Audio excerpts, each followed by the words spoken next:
ಸುದ್ದಿವಾಹಿನಿಗೆ ಸ್ವಾಗತ. ನಾನು ಸಂಗೀತ ಭಟ್. ಇದೀಗ ಹೆಡ್ಲೈನ್ಸ್.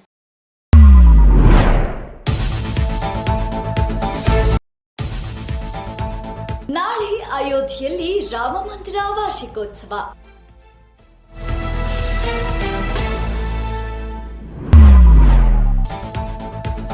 ಮಹಾಕುಂಭದಲ್ಲಿ ಅದಾನಿ ಗ್ರೂಪ್ ಮತ್ತು ಇಸ್ಕಾನ್ನಿಂದ ಮಹಾಪ್ರಸಾದ ಸೇವೆ. ಫಿನಾಲೆ ಟಿಕೆಟ್ ನೀಡಲು ಮನೆಗೆ ಎಂಟ್ರಿ ಕೊಟ್ಟ ಕನ್ನಡದ ಸೆಲೆಬ್ರಿಟಿಗಳು.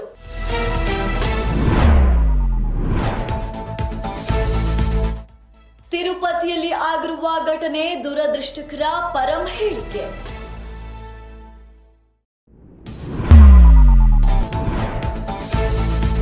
ಬೆಳಗಾವಿ ಕಾರ್ಯಕ್ರಮಕ್ಕೆ ಸರ್ಕಾರದ ಹಣ ದುರ್ಬಳಕೆ ಆರೋಪ.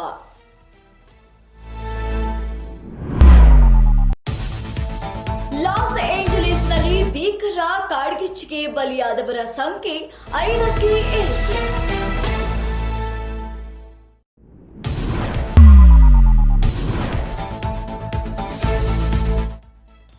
ಚುನಾವಣೆ ಎದುರಿಸಬೇಕು ಅಂತ ಚರ್ಚೆ ಮಾಡ್ತಿದ್ದೇವೆ.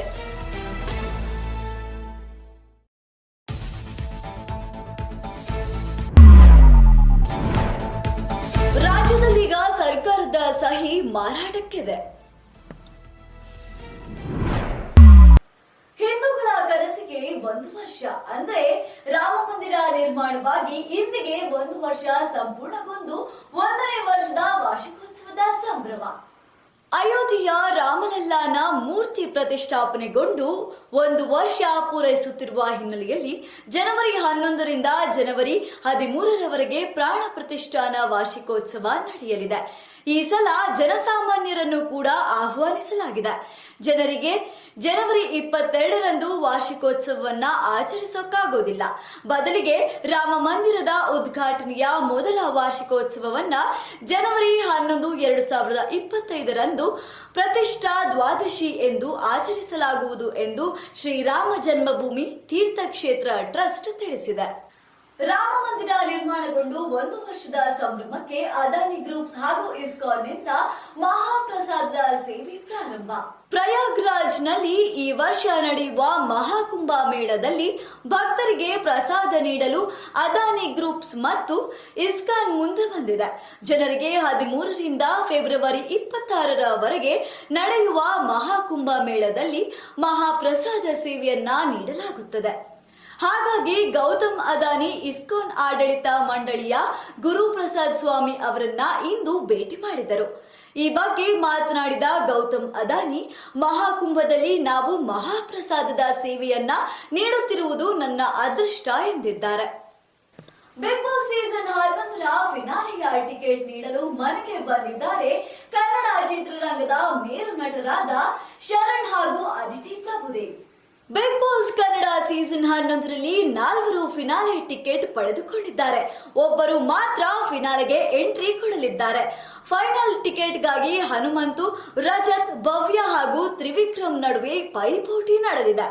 ಇವರಲ್ಲಿ ಒಬ್ಬರಿಗೆ ಫಿನಾಲೆ ಟಿಕೆಟ್ ಅನ್ನು ಕೊಡಲು ಕನ್ನಡ ಚಿತ್ರರಂಗದ ನಟ ಶರಣ್ ಹಾಗೂ ನಟಿ ಅದಿತಿ ಪ್ರಭುದೇವ ಬಿಗ್ ಬಾಸ್ ಮನೆಗೆ ಆಗಮಿಸಿದ್ದಾರೆ.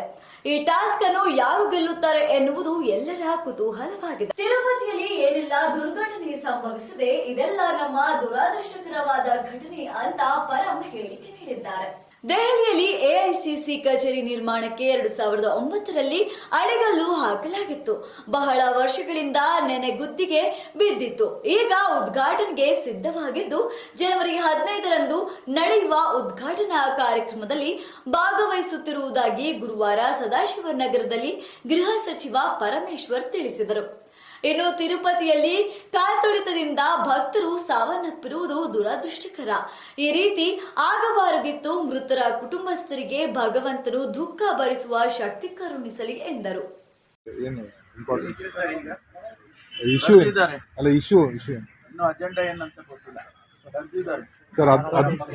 ಗೊಂದಲ ಇವೆಲ್ಲ ಸರಿಪಡಿಸ್ಕೊಳ್ಳೋದಕ್ಕೆ ಗೊಂದಲ ಎಲ್ಲಿದೆ ಅಂತ ಅಷ್ಟು ಗೊಂದಲ ಇದೆಯಾ ಇಲ್ವಾ ಅಂತ ಉತ್ತರ ಸಿಗ್ಬೇಕಲ್ಲ. ಗೊಂದಲ ಎಲ್ಲಿದೆ? ಗೊಂದಲ ಇಲ್ಲ ಅಂದ್ರೆ ನಿಮ್ಮ ಪಾರ್ಟಿಗೆ ಯಾಕೆ ತಡೆ ಆಗ್ತದೆ ಸರ್? ಮುಂದೂಡಿಕೆ ಯಾಕಂತ ಮುಂದೂಡಿದೀವಿ. ಅದಕ್ಕೆ ಅನೇಕ ಕಾರಣಗಳಿದ್ದಾವೆ. ಅವರು ಮತ್ತಷ್ಟು ರೋಚಕ ಸುದ್ದಿಗಳನ್ನ ವೀಕ್ಷಿಸೋಣ ಸಣ್ಣದೊಂದು ವಿರಾಮದ ನಂತರ. ನಿಮ್ಮ TV4 ಕನ್ನಡ ಚಾನೆಲ್ನಲ್ಲಿ ವಿನೂತನ ಕಾರ್ಯಕ್ರಮಗಳು.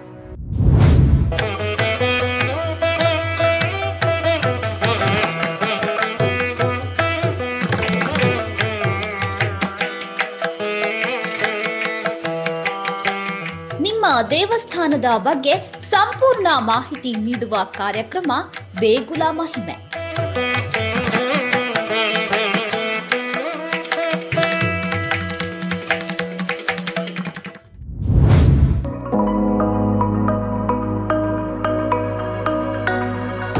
ನಿಮ್ಮ ಹೋಟೆಲ್ನ ರುಚಿಯ ಬಗ್ಗೆ ಸಂಪೂರ್ಣ ಮಾಹಿತಿ ನೀಡುವ ಕಾರ್ಯಕ್ರಮ ಅಬ್ಬಬ್ಬಾ ಎಂಥ ರುಚಿ.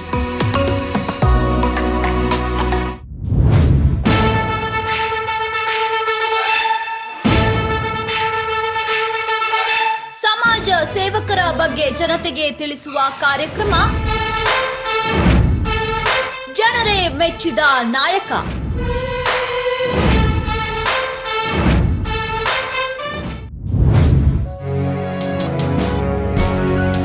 ಕನ್ನಡ ಚಲನಚಿತ್ರಗಳ ಬಗ್ಗೆ ಸಂಪೂರ್ಣ ಮಾಹಿತಿ ನೀಡುವ ಕಾರ್ಯಕ್ರಮ ಫಿಲ್ಮಿ ಚಿಟ್ ಚಾಟ್.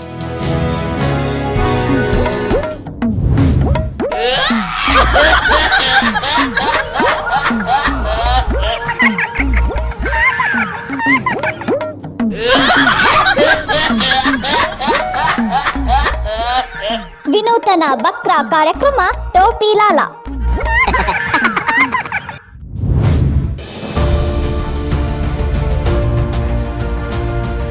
ನೇರ ಜನರ ಮಾತು TV4 ಕನ್ನಡ ಚಾನೆಲ್ನೊಂದಿಗೆ ವಿಶೇಷ ಕಾರ್ಯಕ್ರಮ ಪಬ್ಲಿಕ್ ರೌಂಡ್ ಅಪ್. ನಿತ್ಯ ನಿಜ ನಿರಂತರ ತಾಜಾ ಸುದ್ದಿಯೊಂದಿಗೆ ನಿಮ್ಮ TV4 ನ್ಯೂಸ್ ಚಾನೆಲ್. ವಿರಾಮದ ನಂತರ TV4 ಕನ್ನಡ ಸುದ್ದಿವಾಹಿನಿಗೆ ಮತ್ತೆ ಸ್ವಾಗತ. ಬೆಳಗಾವಿ ಕಾರ್ಯಕ್ರಮಕ್ಕೆ ಸರ್ಕಾರದ ಹಣ ದುರ್ಬಳಕೆ ಆಗ್ತಾ ಇದೆ ಅಂತ ಹೇಳಿಕೆ ನೀಡಿದವರಿಗೆ ಉಪಮುಖ್ಯಮಂತ್ರಿ ಡಿಕೆ ಶಿವಕುಮಾರ್ ತಿರುಗೇಟು ನೀಡಿದ್ದಾರೆ. ಬೆಳಗಾವಿ ಕಾರ್ಯಕ್ರಮಕ್ಕೆ ಸರ್ಕಾರದ ಹಣ ದುರ್ಬಳಕೆ ಆರೋಪಕ್ಕೆ ಉಪಮುಖ್ಯಮಂತ್ರಿ ಡಿಕೆ ಶಿವಕುಮಾರ್ ತಿರುಗೇಟು ಕೊಟ್ಟಿದ್ದಾರೆ. ನಿನ್ನೆ ಬೆಂಗಳೂರಿನಲ್ಲಿ ಸುದ್ದಿಗೋಷ್ಠಿ ನಡೆಸಿ ಮಾತನಾಡಿದ ಅವರು, ವಿಧಾನಸೌಧದ ಎದುರು ನಿರ್ಮಿಸುವ ಗಾಂಧಿ ಪ್ರತಿಮೆ, ಡಾಕ್ಟರ್ BR ಅಂಬೇಡ್ಕರ್ ಪ್ರತಿಮೆ ಸರ್ಕಾರಕ್ಕೆ ಸೇರಿದ್ದು ಅಲ್ಲವೇ ಎಂದು ಪ್ರಶ್ನಿಸಿದರು. ಅದೇ ರೀತಿ ರಾಜ್ಯದಲ್ಲಿ ಅಂಬೇಡ್ಕರ್ ಪ್ರತಿಮೆ ಅತಿ ಹೆಚ್ಚು ಇದೆ ಎಂಬುದನ್ನ ಕೆಲವರು ಮರೆತಂತೂ ಕಾಣುತ್ತದೆ. ಅದನ್ನ ಸರ್ಕಾರ ನೆನಪಿಸುತ್ತದೆ ಎಂದರು. ಅಮೆರಿಕದ ಲಾಸ್ ಏಂಜಲೀಸ್ ನಲ್ಲಿ ಕಾಡ್ಗಿಚ್ಚು ಸಂಭವಿಸಿದ್ದು ಇದೀಗ 5 ಜನ ಸಾವನ್ನಪ್ಪಿದ್ದಾರೆ ಅಂತ ವರದಿ ಬಂದಿದೆ. ಅಮೆರಿಕದ 2ನೇ ಅತಿ ದೊಡ್ಡ ನಗರ ಲಾಸ್ ಏಂಜಲೀಸ್ ನಲ್ಲಿ ಸಂಭವಿಸಿದ ಬೆಂಕಿ ಅವಘಡದಲ್ಲಿ ಕನಿಷ್ಠ 5 ಜನರು ಸಾವನ್ನಪ್ಪಿದ್ದಾರೆ. 1,000ಕ್ಕೂ ಹೆಚ್ಚು ಕಟ್ಟಡಗಳು ಸುಟ್ಟು ಹೋಗಿವೆ ಎಂದು ಅಧಿಕಾರಿಗಳು ಬುಧವಾರ ತಿಳಿಸಿದ್ದಾರೆ. ಪೆಸಿಫಿಕ್ ಪಾಲಿಡೆನ್ಸ್ ನಲ್ಲಿ ಬುಧವಾರ ಮಧ್ಯಾಹ್ನದ ವೇಳೆ ಸುಮಾರು 16,000 ಎಕರೆ ಬೆಂಕಿ ಹೊತ್ತುಕೊಂಡಿತ್ತು. ಈಗ ನಗರದ ಉತ್ತರಕ್ಕಿರುವ ಆಲ್ಡನೆಟಾ ಸುತ್ತಮುತ್ತಲೂ 10,600 ಎಕರೆ ಪ್ರದೇಶದಲ್ಲಿ ಬೆಂಕಿ ಹೊತ್ತಿ ಉರಿಯುತ್ತಿದ್ದು ಉಪನಗರ ಬೀದಿಗಳಲ್ಲಿ ಬೆಂಕಿ ಕಾಣಿಸಿಕೊಂಡಿದೆ. ಚುನಾವಣೆ ಎದುರಿಸಲೇಬೇಕು ಅಂತ ಚರ್ಚೆ ಮಾಡ್ತಾ ಇದ್ದೇವೆ ಅಂತ ಮಾಧ್ಯಮದವರಲ್ಲಿ ರಾಜ್ಯಾಧ್ಯಕ್ಷ BY ವಿಜಯೇಂದ್ರ ಹೇಳಿಕೆಯೊಂದನ್ನ ನೀಡಿದ್ದಾರೆ. ಶುಕ್ರವಾರ ಬಿಜೆಪಿ ಕಚೇರಿಯಲ್ಲಿ ಮಾತನಾಡಿದ ಬಿಜೆಪಿ ರಾಜ್ಯಾಧ್ಯಕ್ಷ BY ವಿಜಯೇಂದ್ರ, ಮಾಜಿ ಶಾಸಕರು ಪರಾಜಿತರು ಸಭೆ ನಡೆಸುತ್ತಿದ್ದಾರೆ. ನಾನು ಅಧ್ಯಕ್ಷನಾದ ಮೇಲೆ ಕೆಲಸದ ಒತ್ತಡ, ಬೇರೆ ಬೇರೆ ಕಾರಣಕ್ಕೆ ಸಭೆ ಮಾಡಲು ಆಗಿರಲಿಲ್ಲ. ಎಲ್ಲರನ್ನೂ ವಿಶ್ವಾಸಕ್ಕೆ ತೆಗೆದುಕೊಂಡು ಜಿಲ್ಲಾ ಪಂಚಾಯತ್, ತಾಲೂಕು ಪಂಚಾಯತ್ ಚುನಾವಣೆ ಎದುರಿಸಬೇಕು ಅಂತ ಚರ್ಚೆ ಮಾಡಿದ್ದೇವೆ. ಸಣ್ಣ ಪುಟ್ಟ ಗೊಂದಲ, ವ್ಯತ್ಯಾಸಗಳು ಇರುತ್ತವೆ. ಅದೆಲ್ಲವನ್ನು ವರಿಷ್ಠರು ಗಮನಿಸುತ್ತಿದ್ದಾರೆ. ಯಡಿಯೂರಪ್ಪ ಹಿರಿಯರು ಮಾರ್ಗದರ್ಶನ ಕೊಡುತ್ತಿದ್ದಾರೆ ಎಂದರು. ಮಾಧ್ಯಮದವರೊಂದಿಗೆ ಮಾತನಾಡಿದ HD ಕುಮಾರಸ್ವಾಮಿ, ಸರ್ಕಾರದ ಸಹಿ ಮಾರಾಟಕ್ಕಿದೆ ಅಂತ ವ್ಯಂಗ್ಯ ನುಡಿಯನ್ನ ಹೇಳಿದ್ದಾರೆ. ರಾಜ್ಯದಲ್ಲಿ ಪ್ರತಿಯೊಂದಕ್ಕೂ ರೇಟ್ ಫಿಕ್ಸ್ ಆಗಿದ್ದು ಪ್ರತಿಯೊಂದಕ್ಕೂ ಸರ್ಕಾರ ಸಹಿಯನ್ನ ಮಾರಾಟ ಮಾಡುತ್ತಿದೆ ಎಂದು ಕೇಂದ್ರ ಬೃಹತ್ ಕೈಗಾರಿಕಾ ಸಚಿವ HD ಕುಮಾರಸ್ವಾಮಿ ಗಂಭೀರ ಆರೋಪ ಮಾಡಿದ್ದಾರೆ. ಸದಾಶಿವನಗರದಲ್ಲಿ ಶುಕ್ರವಾರ ನಗರದಲ್ಲಿ ಸುದ್ದಿಗಾರರ ಜೊತೆ ಮಾತನಾಡಿದ ಕಂದಾಯ ಇಲಾಖೆಯಲ್ಲಿ ಉಪವಿಭಾಗಾಧಿಕಾರಿ ಹುದ್ದೆಗೆ ಎಷ್ಟು ದುಡ್ಡು ತೆಗೆದುಕೊಳ್ಳಲಾಗುತ್ತದೆ ಎಂಬುದು ಗೊತ್ತಾ? ಎಲ್ಲ ಹುದ್ದೆಗಳಿಗೆ ದರ ನಿಗದಿ ಮಾಡಲಾಗಿದೆ ಅಂತ ಟೀಕೆ ಮಾಡಿದರು. ಇವಿಷ್ಟು ಇವತ್ತಿನ ಪ್ರಮುಖ ಸುದ್ದಿಗಳು. ನಿತ್ಯ ನಿಜ ನಿರಂತರ ಸುದ್ದಿ ಹಾಗೂ ಮನೋರಂಜನೆಗೆ ವೀಕ್ಷಿಸಿ ಟಿವಿ4 ಕನ್ನಡ ಸುದ್ದಿವಾಹಿನಿ. ನಾನು ಸಂಗೀತಾ ಭಟ್.